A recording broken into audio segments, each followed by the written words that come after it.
sweet, and welcome back to my kitchen. So today I'm going to do something a little bit different. I've been invited out to a party tonight, so I know my friends like lemon meringue pie and some like lemon drizzle, so I thought I'd mix it up a bit. I'm going to show you how to make a lemon meringue cake.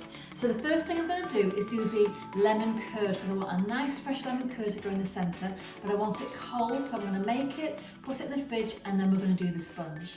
So in the bowl, top tip, I'm using a whole egg and 2 yolks. The whole egg's going to make it slightly thicker, where if you just use yolks, you're going to have a runny lemon curd. For this one, I need it a little bit thicker. And also another top tip is when you do your lemons, just roll it around on your grater. You don't want it to be too bitter, you just want the flavour of the zest. If you go past the white bit, it's going to become very bitter. So once the water's come up to the boil, you're just going to have it on a simmer. So you're going to put the eggs over there. Now just make sure that the water doesn't touch the bottom of the bowl. That's really important because you don't want to scramble those eggs. We're going to put the sugar in. We're going to put the zest in.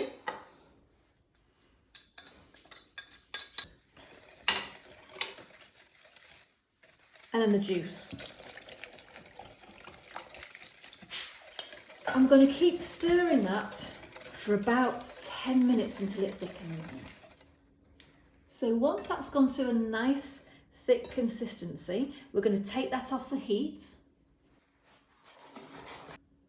And then we're just going to fold in the chopped butter. Now this butter needs to be soft, so don't have it too hard. And the butter's going to make it set in the fridge to get a lovely texture of lemon curd.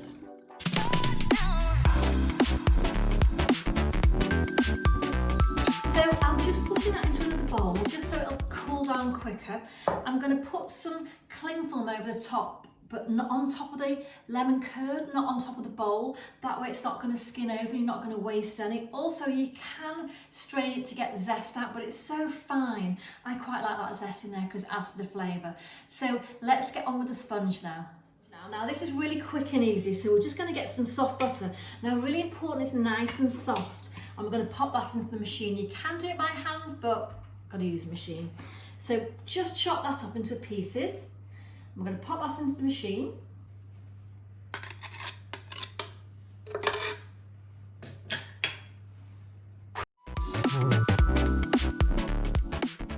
So you just bring it together, the butter, the sugar and the lemon zest. You don't need to cream it, just lightly bring it together. And then we're going to add our eggs.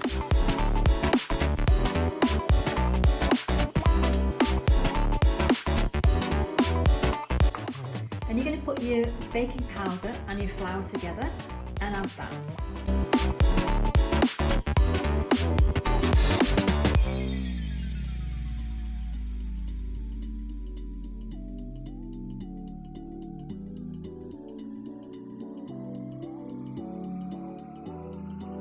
And I'm just going to add a little bit of lemon juice just to soften it.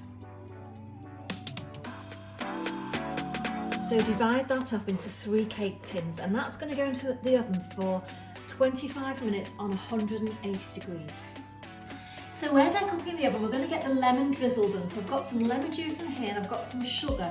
I'm just going to bring that up to the boil, but I've also got some lemon here and I'm going to get some zest off it and cook it through that as well. Just so when we finished off at the oven, we've got a little bit of zest to put over the top.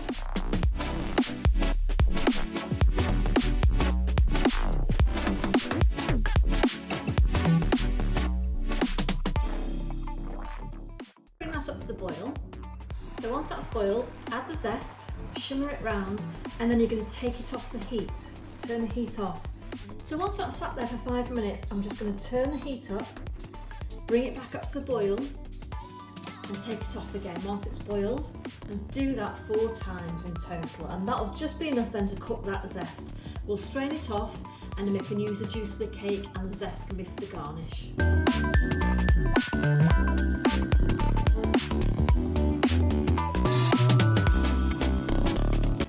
So now that's done, we're going to start building the cake. I'm going to keep that zest for later just for the garnish, and we're going to use the juice. So you're going to take one of your sponges. We're just going to skewer this bottom on, not too much. We don't want this one too soggy, otherwise we're not going to pick it up once we make it. And then we're just going to brush it lightly with this lemon,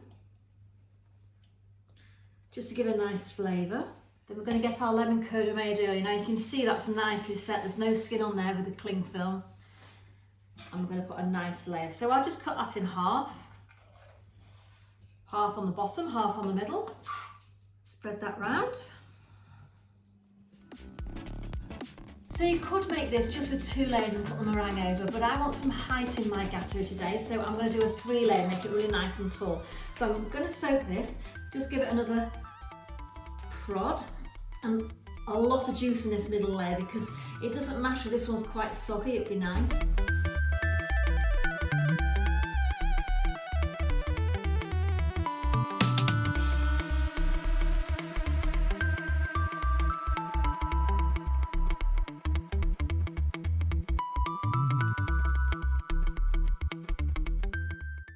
I did say it's going to be a tall cake, didn't I? So let me show you how to make some meringue now. So meringue, there's 2 different types of meringue. There's Italian meringue or there's a normal like English meringue. So I'm going to do the Italian meringue with a machine. I'm going to show you that one. You could just put egg whites and sugar together and make a big fluff and put that over. Problem being with that one is it starts to weep and starts to fall. So the Italian meringue where we cook the sugar is the best one to do. So let me show you how to make that one. So a lot of people are frightened to make Italian meringue, but actually it's quite simple if you just follow the steps. So you're going to put your sugar onto the heat. Now you're going to dissolve it with a little bit of water. It doesn't matter how much water you add, the more water, the longer it's going to take on the stove. So just enough to dissolve it, that's all we want. I'm going to pop that on the heat. Then top tip, bit of lemon juice here. Now egg whites won't whip up with water or any fat, so fat from the yolk, it won't work. So just by rubbing the bowl with a little bit of lemon just helps any grease or anything in there. And then we're going to put our egg whites in here. Okay. Now you'll need a thermometer because we need to take this to 118 degrees. Once that's boiling away, you just want to brush down the sides with some cold water because what happens is the sugar spits on the side of the pan and it'll drop in and crystallise later on. So it's important we just every 2 or 3 minutes just give that a brush down. Once that reaches 112, I'm going to put my egg whites on.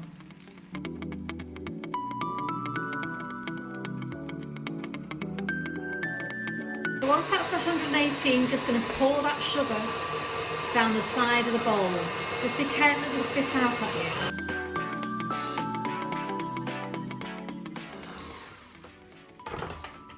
So you can see how lovely and light that is. That's been going around for about 5 minutes now just to get it a little bit cooler. So I'll just unclip that, you can see. I mean, look at that meringue.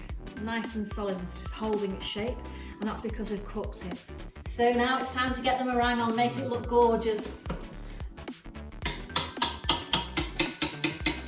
So I'm going to put this in a piping bag. You could literally put it straight on with a palette knife as well, you can do it that way, but I just find it much quicker to use a piping bag.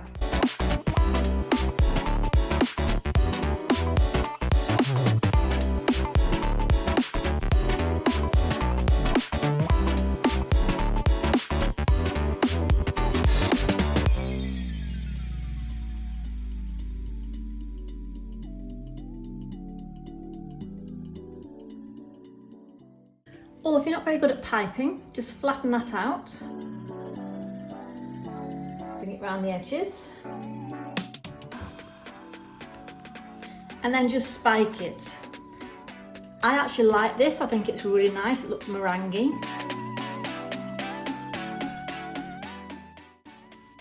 Now to finish this off, I'm just going to use the blowtorch. You could put this under the grill, but just lightly blowtorch just to get some colour into it.